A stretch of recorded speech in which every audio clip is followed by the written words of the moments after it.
Thanks for joining us in this edition of Renovation Time. Well, we thought we'd try something different and show you something a little different this week. And we're in a bar that we just completed a couple months ago. And obviously you can see it's already stocked, which is quite nice. And we maybe made it a little bit bigger by the looks of the amount of booze that's in here. But this is obviously a lower level or basement.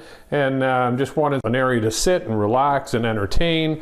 So really good idea in here with the shelving. And I really like what Emily did with this. So you have these large columns on either side just to sort of finish it, as opposed to just two floating shelves. And then obviously all the booze is able to be sat on both of these shelves, which is very, very nice. But again, it's just got a nice trim on the top, obviously these big bars on the side, and then obviously your two shelves, so quite nice. Carrera in here for the countertop, so it is quartz with an undermount sink, but again, just a very simple single sink with a nice faucet obviously that pulls out.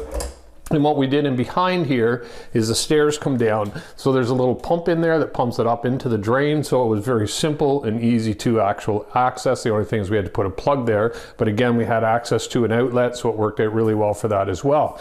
And then for storage, what do you need in a bar? Well, you got, you're entertaining. So you got obviously 4 chairs here. You could probably fit 5 or 6 or 7 around here.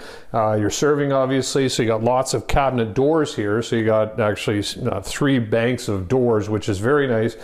Put a wine rack down the side here. So again, this holds 6 bottles of wine, which is very nice. And then you got some drawers here for your corkscrews and so forth, and then a bank of 4. So works out perfect. Love the color of this, and I like the countertop being light, and hopefully that'll help you if you think about putting in a bar.